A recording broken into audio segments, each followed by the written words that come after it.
por allí. Bien, primero que nada, agradecerle a Lautaro por su participación.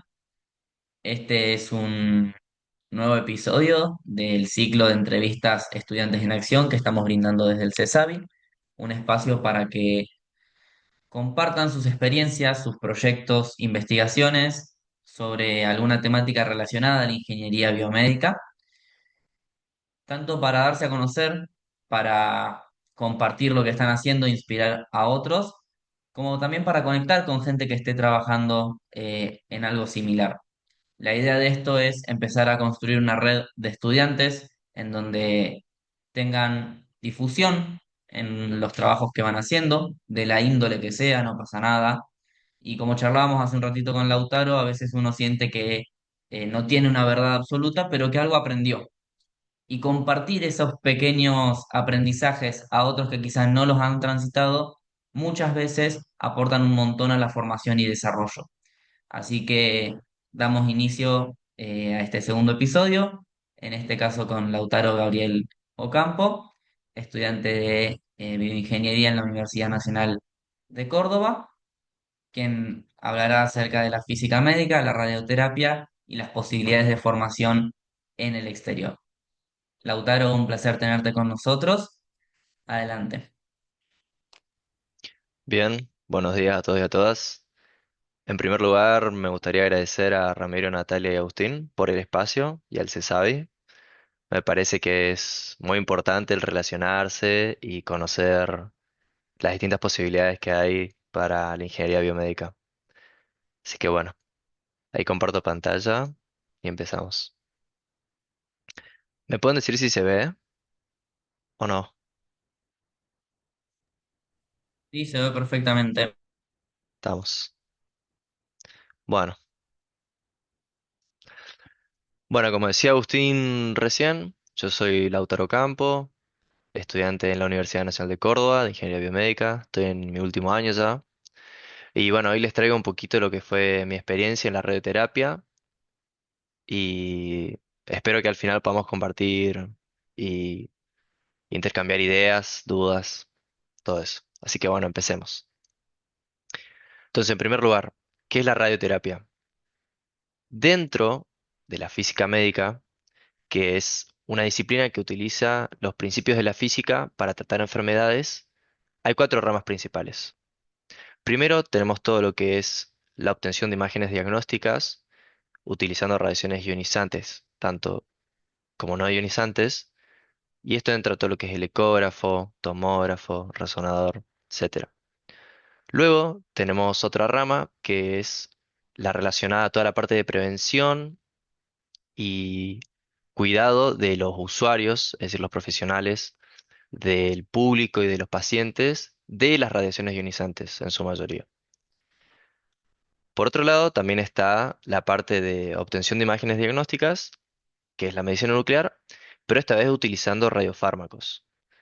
Acá entra ya todo lo que es cámara gamma, PET, SPECT-CT y así.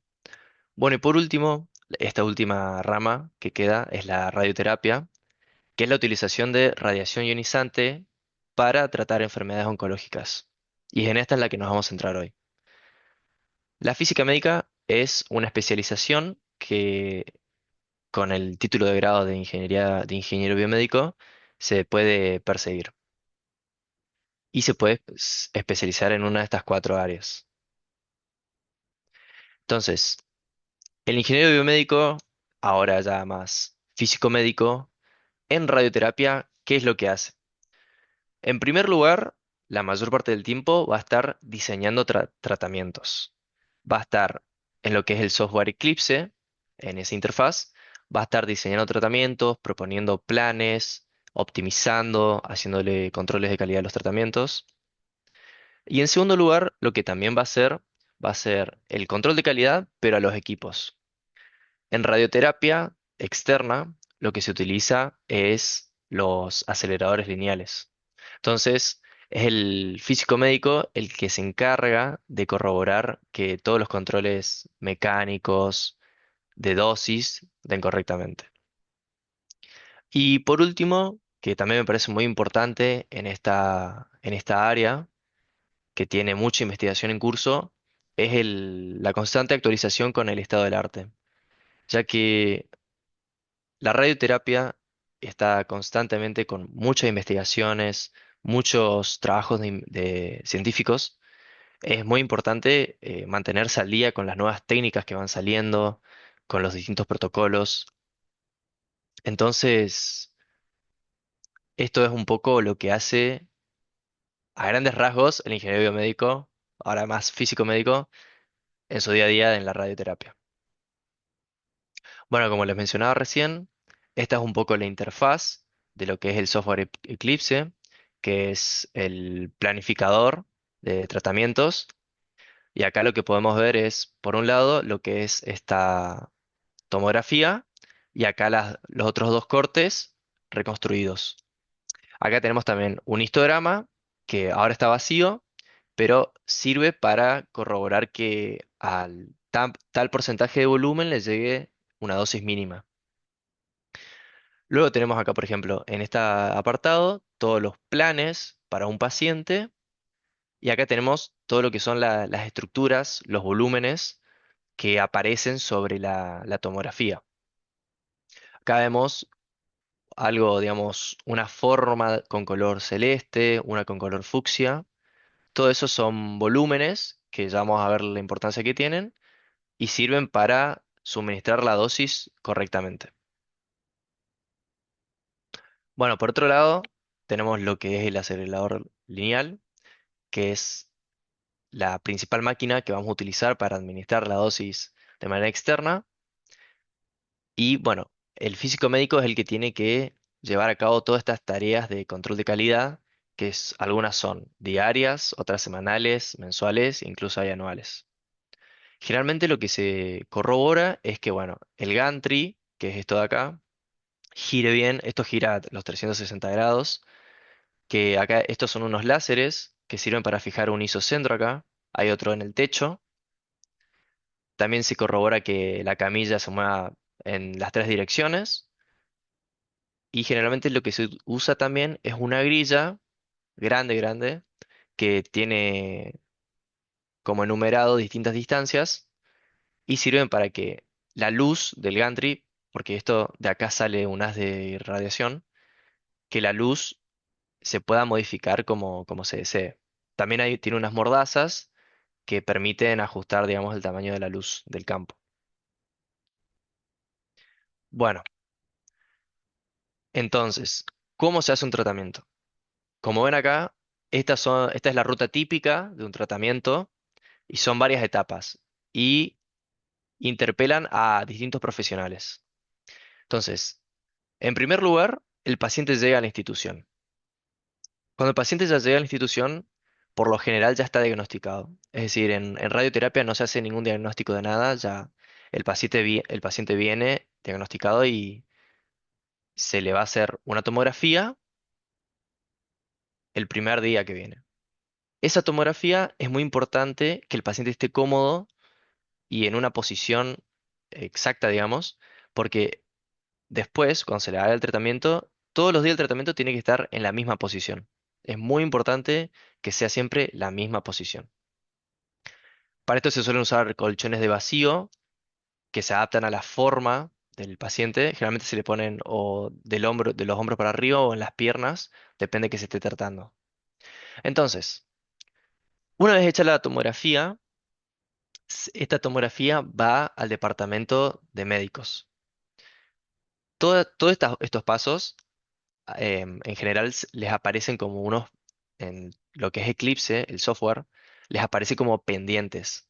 Entonces, por ejemplo, si yo soy un médico, digamos, y se me asigna un contorneo, a mí me va a aparecer un pendiente que diga contorneo pendiente. Bien.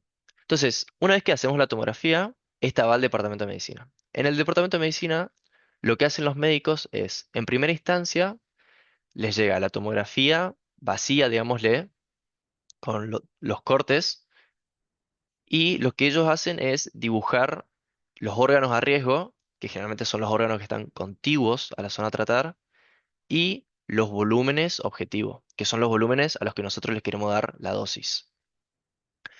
Una vez que terminan de crear todos esos volúmenes en la tomografía, lo que se hace es que después otro médico de cabecera o de planta va a probar ese contorneo.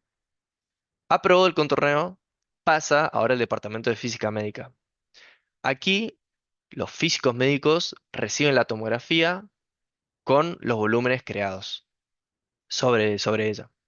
Entonces, lo que van a hacer los físicos médicos es que van a proponer una serie de campos o un plan de vamos a decir, van a proponer un plan de tratamiento en la que ellos van a intentar colocando los campos, que los campos van a ser simplemente el gantry en distintas posiciones, van a proponer una serie de estos campos que el objetivo que van a tener va a ser que al volumen objetivo les llegue la mayor dosis posible y a los órganos a riesgo que están contiguos les llegue la mínima dosis posible.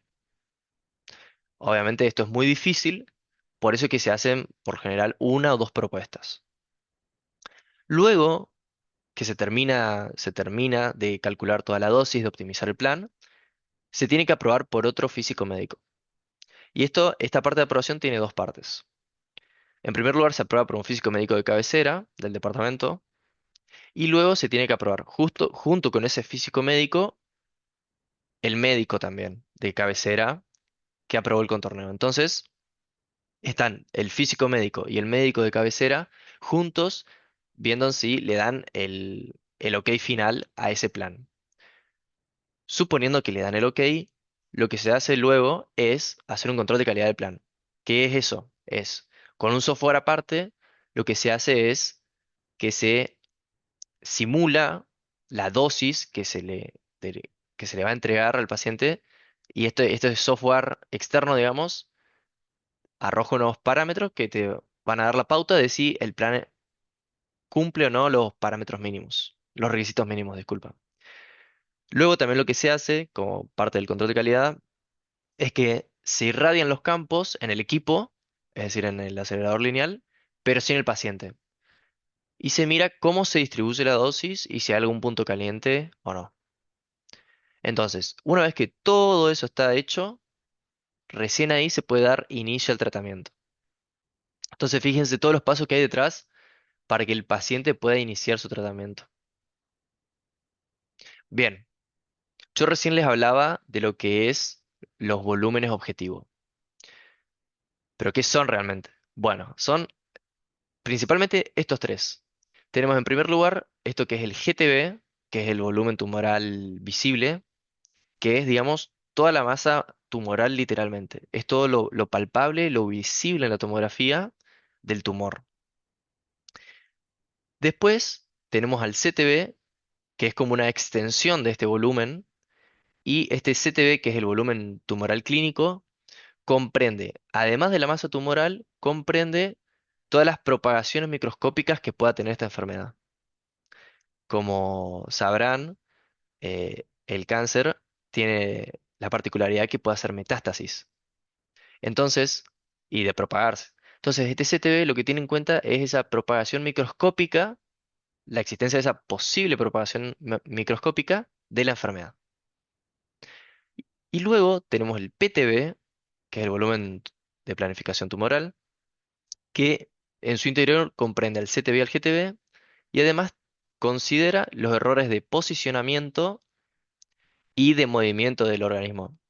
Ustedes imagínense que los tratamientos pueden durar quizás 5 días o algunos hasta 27. Entonces imagínense en 27 días que el cuerpo siempre esté exactamente en la misma posición, teniendo en cuenta que quizás podemos adelgazar, podemos capaz retener más líquido. Entonces este PTB se encarga de tener en cuenta todos esos errores por movimientos del cuerpo. Y además obviamente que estar siempre exactamente en la misma posición es muy difícil. Entonces bueno. Esto es lo que reciben los médicos una vez que el paciente se hizo la tomografía. En la etapa de contorneo, los médicos reciben la tomografía así vacía, digamos. Y tienen este set de estructuras, venga que tienen, por ejemplo, el CTB, el PTB, la vejiga, esto es el intestino grueso. Bueno, todo esto vacío, y lo que ellos tienen que hacer es, con este set de estructuras y esta tomografía, dibujar en esta tomografía todos estos volúmenes. Y yo acá les puse una pequeña, esta línea negra, porque estos volúmenes son creados por la parte de física médica, que ya lo voy a explicar, pero tienen mucho que ver con el proyecto que yo iba a hacer en esta institución, y son volúmenes que ayudan a la optimización del plan.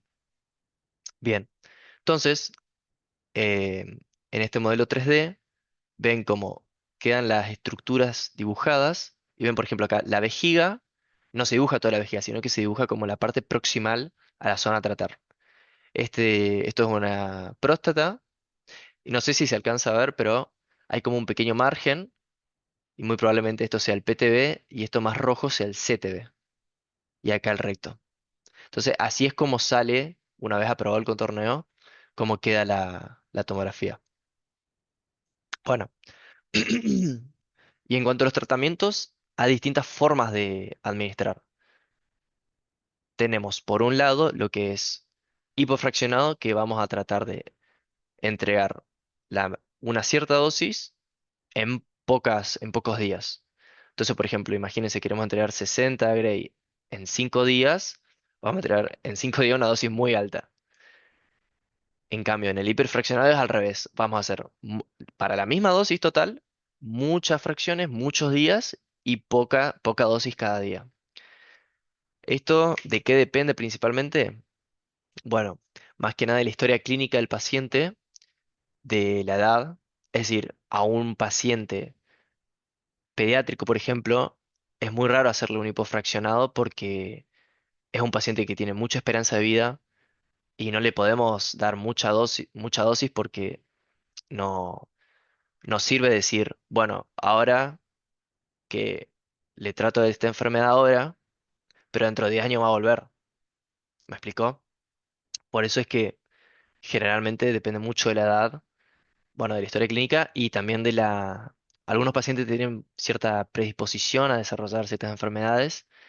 Entonces, bueno, todo eso influye a la hora de elegir el fraccionamiento.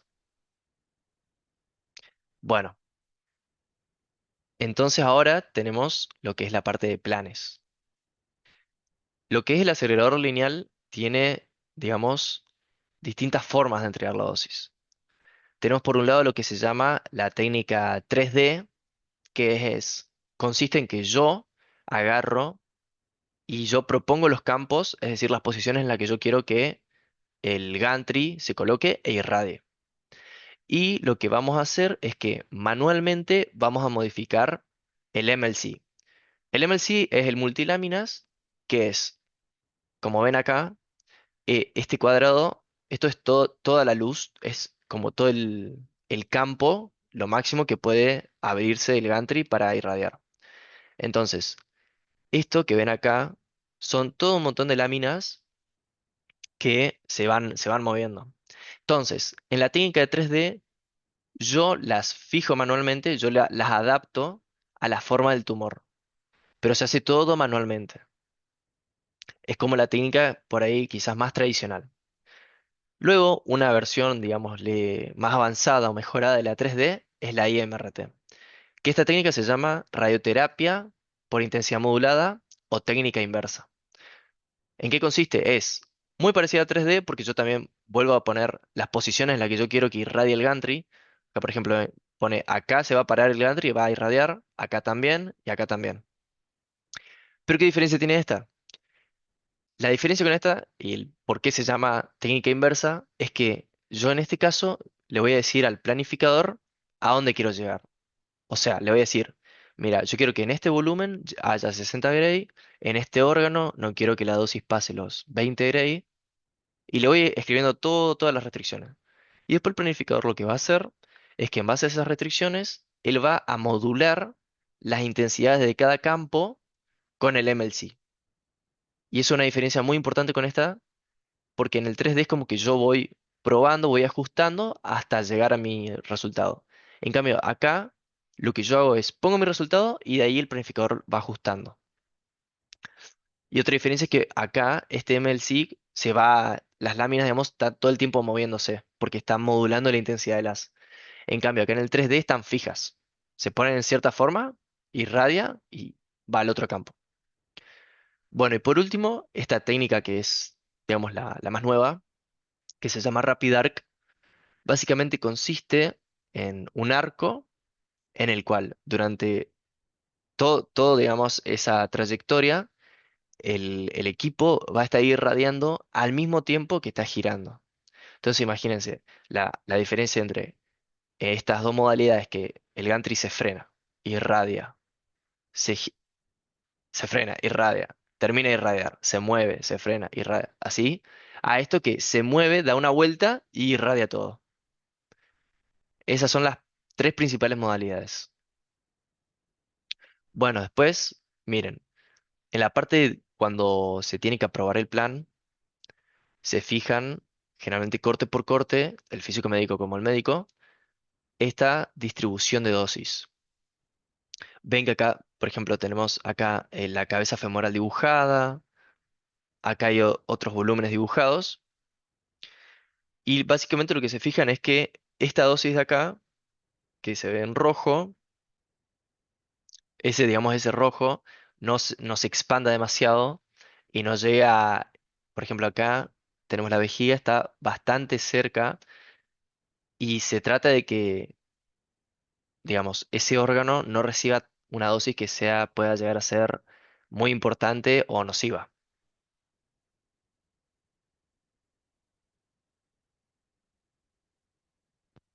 Bien. Luego, también otra cosa que ayuda a la evaluación del plan es este histograma, que está en función de la dosis, tenemos acá abajo porcentual y acá abajo en absoluto, y el volumen. Entonces vemos, para todos los volúmenes que creamos, vemos cuánta dosis reciben en función de su volumen. Vemos, por ejemplo, que este PTB, que es lo que a nosotros nos importa que reciba mucha dosis, vemos que recibe el 95%, no, recibe el 97%. Es decir, el 95% del volumen recibe el 97% de la dosis máxima.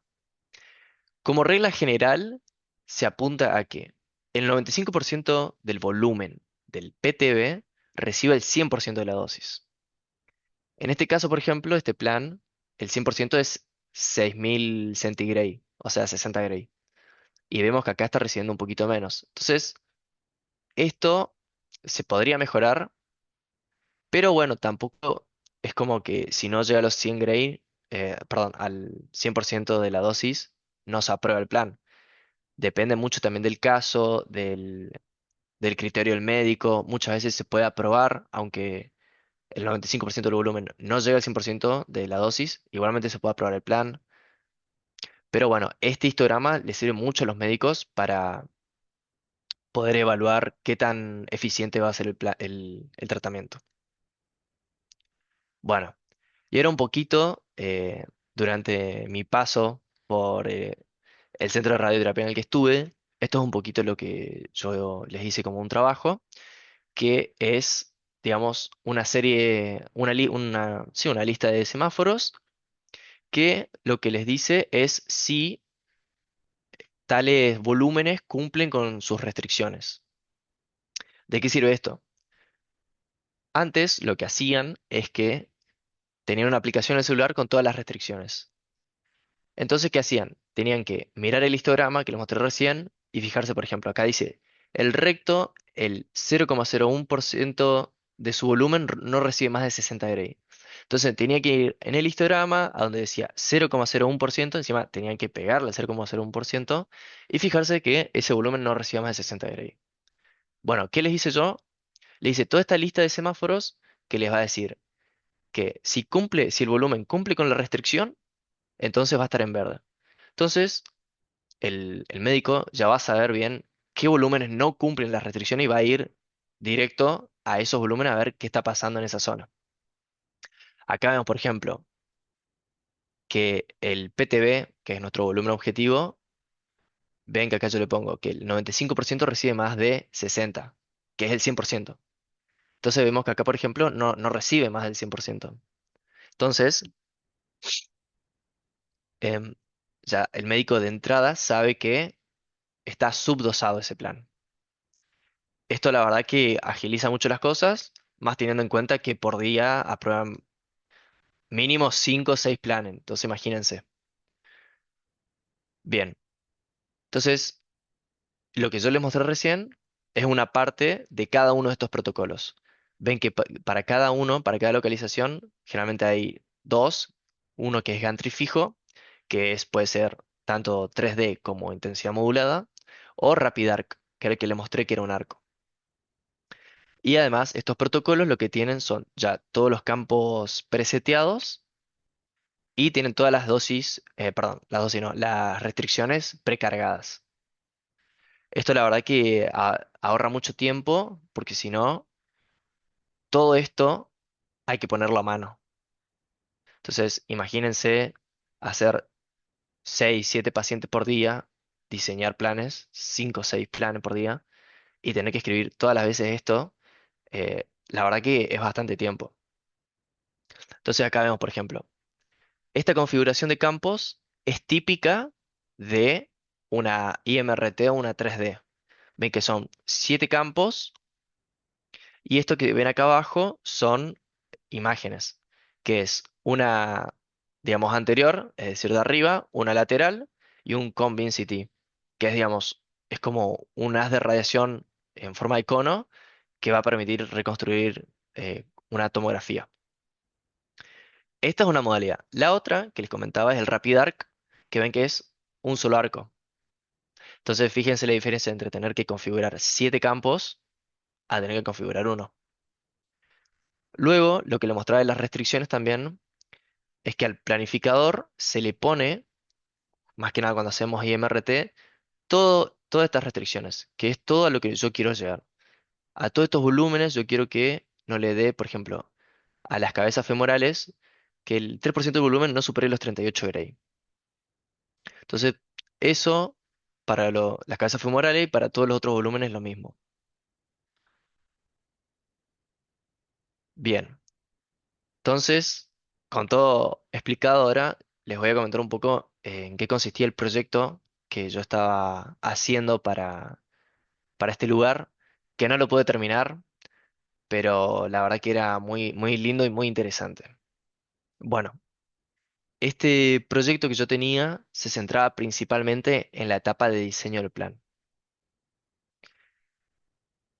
Lo que, digamos, atravesaba este proyecto eran estos volúmenes.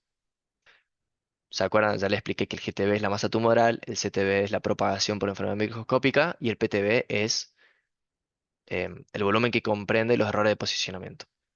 Entonces, ¿qué pasaba con estos volúmenes?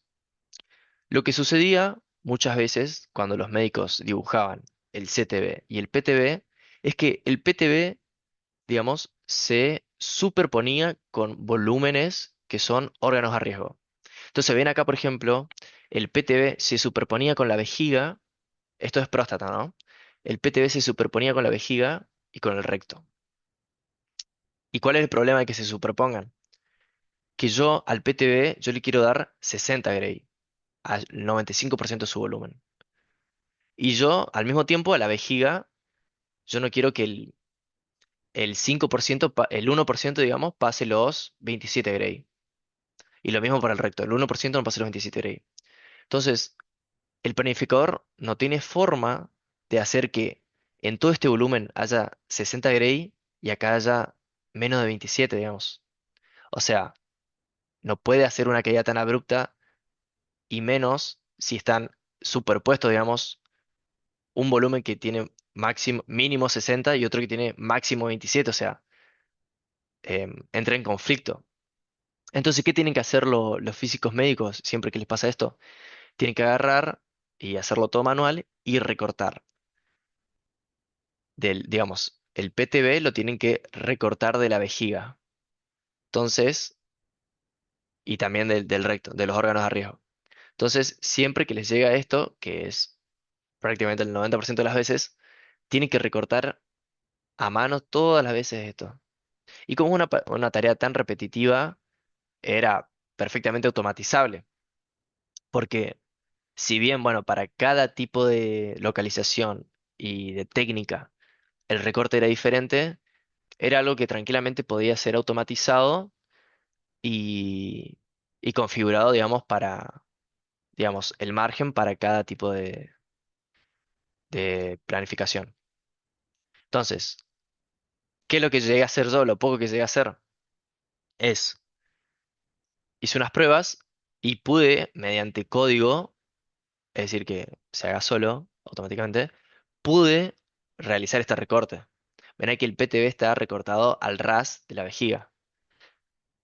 Como ven, el código es muy corto, usé dos librerías y bueno, eso es lo poco que puedo hacer y lo puedo hacer para próstata nomás. Pero este, este proyecto iba mucho más allá. Porque ¿qué pasaba? Al tratarse de un software cerrado, había problemas a la hora de sacar y meter los planes de tratamiento. Entonces, yo, por ejemplo, si cuando quería yo exportar el set de estructuras afuera para modificarlo, tenía que el set de estructuras no lo podía exportar en el formato que era realmente, sino que tenía que exportarlo en formato, por ejemplo, .txt, .csv, y después reconstruirlo, modificarlo y después volverlo a meter. Incluso no llegué a volver a importarlo, pero bueno, eso también creo que hubiera sido bastante difícil. Y lo mismo con las imágenes de la tomografía. Lo mismo, no podía yo sacar en formato DICOM todos los cortes, sino que tenía que, en formato de vuelta, o .txt o .csv, agarrar y sacar por cada corte una matriz con los valores de los píxeles y después reconstruirla. Y además yo necesitaba las imágenes porque si no, todos los volúmenes de planificación perdían la dimensión, digamos, la relación con la imagen. Entonces, bueno, eso era bastante complicado. Más que nada porque el software era cerrado. Luego, del, por la misma mano, estaba este problema con la librería de la API del software Eclipse, que estaba encriptada. Entonces, si bien el software tenía una ventana para scriptear, yo no podía ver los métodos, las clases. En internet también, si bien había un poco de bibliografía, era la verdad bastante escasa y complicaba bastante las cosas.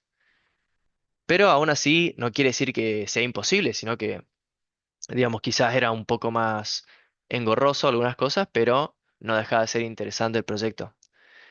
Bueno, y por último, em, esto la verdad que para mí sí era una dificultad, que era asistir a la institución, porque yo no podía trabajar desde mi casa porque necesitaba el software para hacer las pruebas.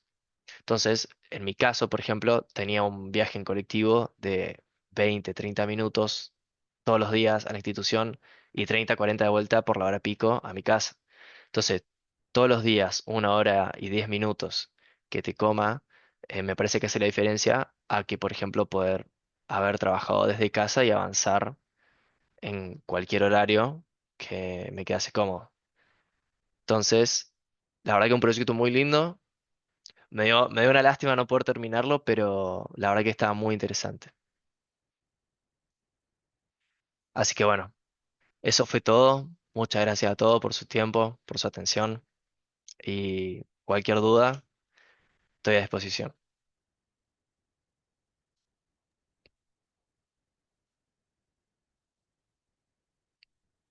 Muchísimas gracias, Lautaro. Ahí sí dejas de compartir, nos podemos ver las Dale, caras y charlar de forma más cercana. Ahí está, perfecto. ahí está.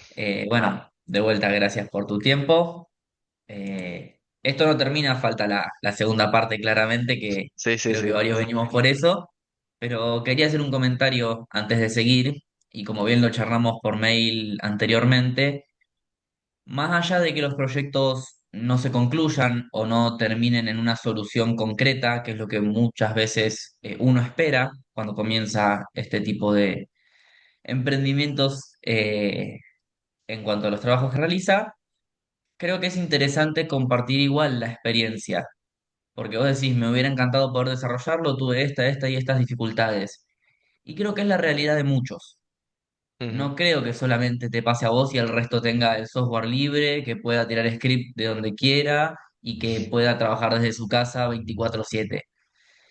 Visibilizarlo, que el resto de los que están acá puedan escucharte, ver que quizá las cosas que les pasan a ellos y se sienten solos también te pasa a vos, eh, que vean esas proyecciones tan prometedoras de los proyectos y que ciertas dificultades las trunquen y las terminen en donde uno dice, che, yo quería dar mucho más por todo esto. Está bueno que se visibilice a la par de los proyectos que terminan concluyendo en un modelo exitoso. Porque, repito, creo que es la realidad de muchos estudiantes y uno de los motivos que más nos frenan a seguir con temas que nos interesan, justamente las dificultades. Y para eso es esta red, para esto es el ciclo de entrevistas de estudiantes en acción. Ver que no todo es color Ujú. de rosas y un día soleado con arco iris, sino que muchas veces las cosas no concluyen como esperamos, pero igual así podemos hacer grandes aportes y mejoras en un montón de lugares. Sé que seguramente tienen dudas con todo lo que estuvo presentando y quieren charlar con él. Eh, para que no se nos estire demasiado, preferiría pasar en 10 15 minutos a la segunda parte, que es lo de capacitación en el exterior y posibilidades de formación. Y cuando se concluya eso, abrimos el espacio a preguntas. Así que todo tuyo de vuelta, Lautaro. Bueno, sí. Em, la verdad que sí, es verdad que muchas veces uno tiene toda la emoción, todas las ganas de meter al proyecto y por ahí, bueno, surgen algunos inconvenientes, algunas trabas que nada, em, hay que tenerlas en cuenta, pero no hay que dejarse frenar por ellas.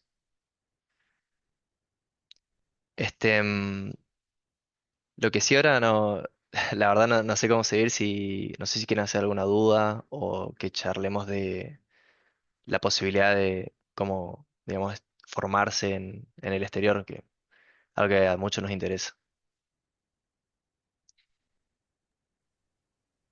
Quien quiera consultar o preguntar, simplemente abre el micrófono y tiene la palabra.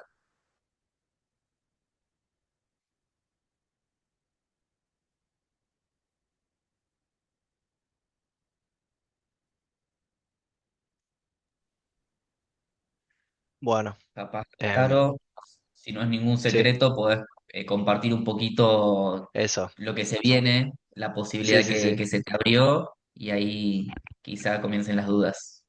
claro. Bueno, eso iba a decir, bueno, ya que no tienen muchas preguntas, les iba a comentar un poquito em, cómo se me dio a mí la posibilidad esta de irme a estudiar afuera. Bueno, yo estoy ahora gestionando todo para irme a hacer un máster de ingeniería biomédica en Francia. Este, bueno, ya fui aceptado todo, pero este camino, digamos, empezó ya hace mucho tiempo, ya hace 2 años, cuando ya estaba haciendo tercer año de la facultad. Este, yo siempre tuve como ese sueño, digamos, ¿te imaginas que algún día estudiar, no sé, de afuera? Entonces siempre estuve buscando. Me metí en internet, buscaba Erasmus, Fundación Carolina, pero bueno, eh, siempre me encontraba con estas cosas que la mayoría de las becas, digámosle, son para posgrado. Y bueno, eso me dejó un poco un sabor amargo, entonces como que un poco me desanimé. Y bueno, y empecé a buscar mi facu en la Prosecretaría de Relaciones Internacionales. Y bueno, ahí empecé a entender cómo es la movida un poco. Em, Aprendí que hay que ir y tocar la puerta, hay que ir y molestar. Este, y bueno, yo desde tercer año que venía así, me postulaba a distintos programas, a veces ni siquiera me quedaba preseleccionado, pero tiraba igual. Y me parece que eso es muy importante el hecho de, em, aunque te digan que no la primera vez, no importa y seguir igual para adelante y volver a postularse y volver a intentar un millón de veces hasta que sale. A mí me pasó, por ejemplo, que, primer lugar, por ejemplo, quedé seleccionado para hacer un semestre en España y no se dio. Después, o sea, imagínense, quedé seleccionado, después pasaron unas cosas y no se pudo dar. Entonces, fue un poco un bajón. Luego, eh, seguí probando, probando, probando y quedé en una convocatoria que era para ir a estudiar a París, a lo que se llama el Paris Tech. Y bueno, yo esa vez me sentía muy confiado, fue el año pasado. Me sentía muy confiado, dije, pasé el examen, llegué a la entrevista, ya está. Y bueno, y en la entrevista nada, me bocharon. Entonces, imagínense el bajón de estar tan cerca y no. Pero bueno, a pesar de todo eso, yo seguía probando. Y todos los días, me acuerdo, me metía a la página de Prosecretaría de Relaciones Internacionales de mi facu. Y bueno, hasta que un día encontré esta beca, que era un programa de doble titulación en Saint-Étienne. Y bueno, yo para ese entonces, que fue ahora este abril que me postulé, ya me propuse, dije, voy a poner a estudiar francés. Vi que había oportunidades en este país y que había bastantes em, convenios, becas con el gobierno francés. Entonces, aunque yo no sabía si me iba a ir o no, ya a principio de año dije, me pongo a estudiar y le mando igual. Y así nada, fue 2 años de estar probando, probando, investigando, mirando por todos lados, estando ahí. Y bueno, y se me dio, digamos. Pero yo les diría que más por insistidor que por otra cosa. Y, y nada, la verdad que fue una noticia muy linda. eh, ya ahora en septiembre arranco allá, así que muy emocionado también por poder terminar mi carrera allá. eh, y la verdad que es un programa que se complementa mucho con el de acá porque por ahí son las orientaciones que le dan en otros países son muy distintas a las que podemos llegar a tener acá. Y además de que, nada, estando inmerso en otro continente o en otra cultura, ves cómo se trabaja de una manera completamente distinta. Creo que se puede aprender mucho y enriquecer mucho nuestra formación. Además de, bueno, la cantidad de gente que vamos a conocer, los contactos que uno puede llegar a hacer también. Es todo una oportunidad bastante importante, digamos. Así que, desde mi experiencia, lo que les puedo recomendar es que estén ahí atrás todo el tiempo, buscando, investigando, probando, que no se desanimen si a la primera no quedan, porque creo que si quedas a la primera es o muy raro o tenés mucha suerte, pero hay que estar ahí todo el tiempo probando, probando, probando sin desanimarse. Y también, bueno, ya un consejo por ahí que lo que por ahí suele sumar muchos puntos, por ahí, bueno, sí el promedio, pero para estas cosas, por ahí más que nada, lo que suma es mostrar que uno es proactivo fuera de lo que es facultad. Es decir, que uno tenga sus proyectos, que uno haga cursos, que estudie, que aprenda cosas fuera de la facultad, que se involucre por ahí quizás con la sociedad un poco. La verdad que son cosas que suman muchos puntos cuando alguien está viendo su carta de presentación y tiene que decir si elegirlos o no. Como para decirle que no todo es la facu y hay un mundo afuera de lo que es la facultad. Así que bueno, ese es un poco lo que le puedo compartir desde mi lugar.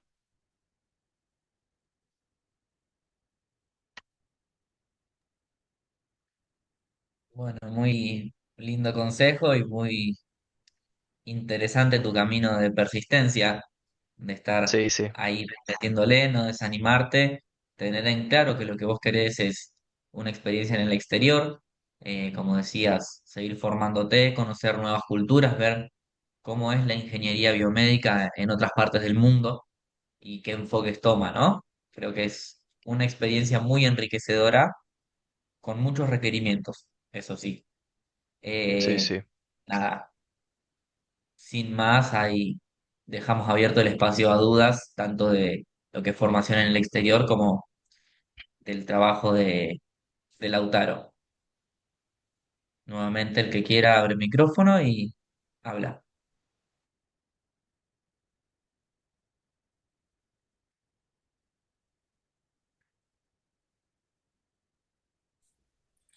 Hola Lautaro, ¿cómo estás? Te hablo desde San Juan. ¿Cómo estás, Tomás? ¿Todo bien? Bien, bien. Mucho gusto. Primero, muchas felicidades por todo el esfuerzo que vas haciendo. Gracias. Increíble. Yo también hice investigación y sé lo que te cierra la puerta en la cara, sé lo que duele a veces y felicidades por seguir avanzando. Gracias, gracias. Te quería preguntar, ¿cómo fue tu inicio? ¿Cuál fue la primera puerta que tocaste? ¿Cuál fue el primer profesor que acudiste para empezar la investigación? ¿Cuál fue lo primero que te incentivó, el primer pie que dijiste, bueno, empiezo por acá?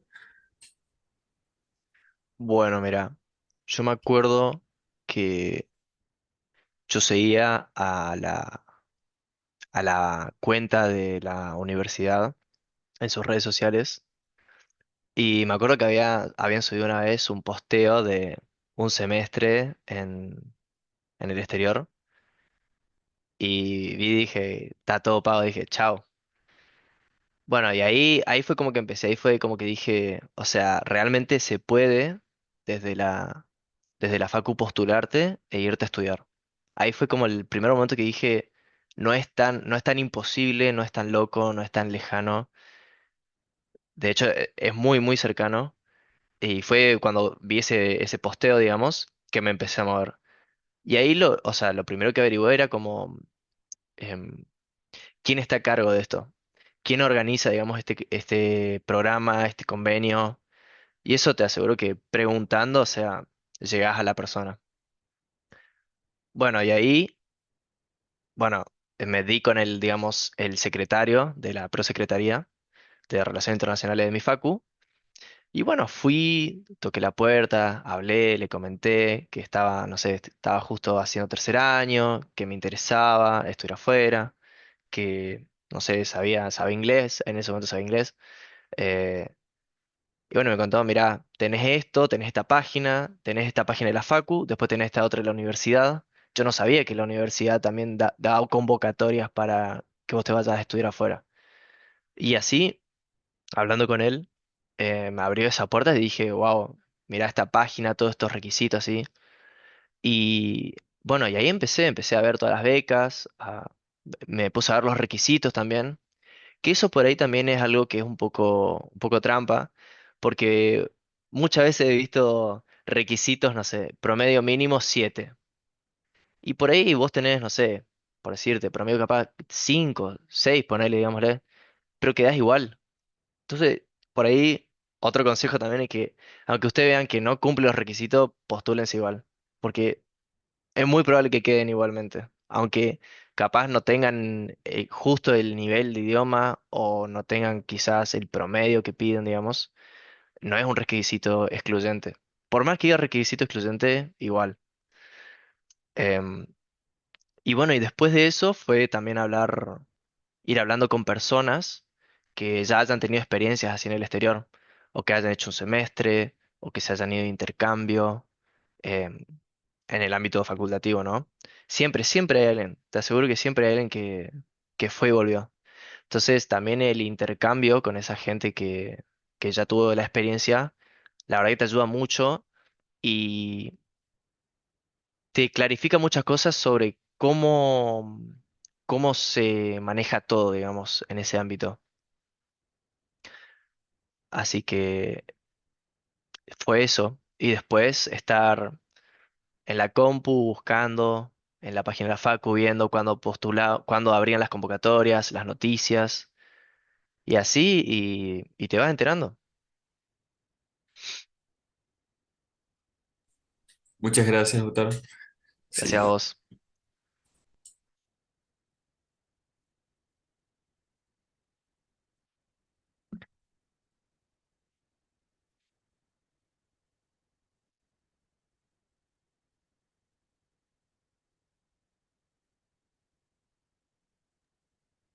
Aprovecho a reforzar esto que comentabas, Lautaro, de mostrar que uno tiene ganas de aprender, que no solo es facultad, sino involucrarse en aprender idiomas, en estar en proyectos de investigación, de desarrollo o proyectos propios también, en ponerse un poco al servicio de la comunidad, ¿no? Mostrar que todo lo que uno va aprendiendo lo quiere volcar en beneficio de, Sí, porque una de las cosas que aprendí es que puede llegar una persona con muchos conocimientos, pero si no está abierta a trabajar en equipo, a aprender cosas nuevas, a vincularse con otros, es muy difícil que a esa persona se le enseñe algo nuevo.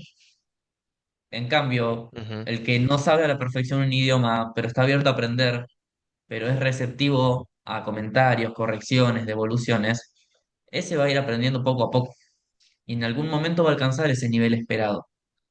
sí, sí, Pero lo fundamental ahí, lo clave es la actitud que uno tiene frente al estudio, a la vida y a las cosas en general.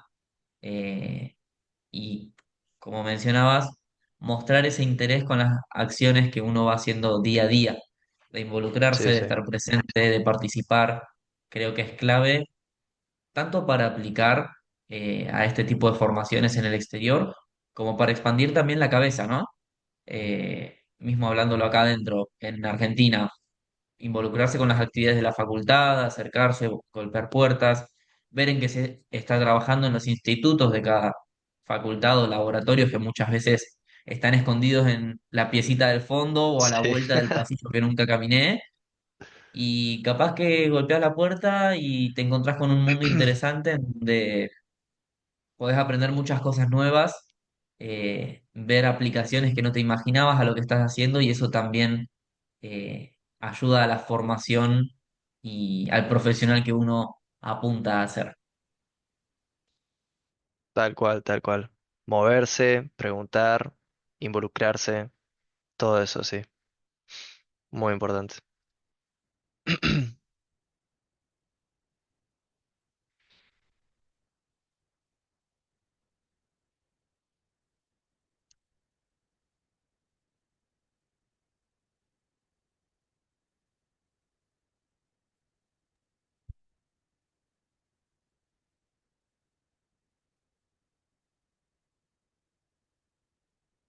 Bueno, si no hay más dudas por el momento, vamos concluyendo esta entrevista. Desde Ujú. ya vamos a alargar un comunicado con el contacto de Lautaro para que le escriban si quieren saber algo más. Eh, y lo que es la grabación de toda esta reunión lo estaremos subiendo a YouTube para que lo puedan compartir y volver a ver las veces que quieran. Muchas gracias por estar presentes y los esperamos en el siguiente ciclo de entrevistas. Gracias a vos, Nati, Rami, muchas gracias.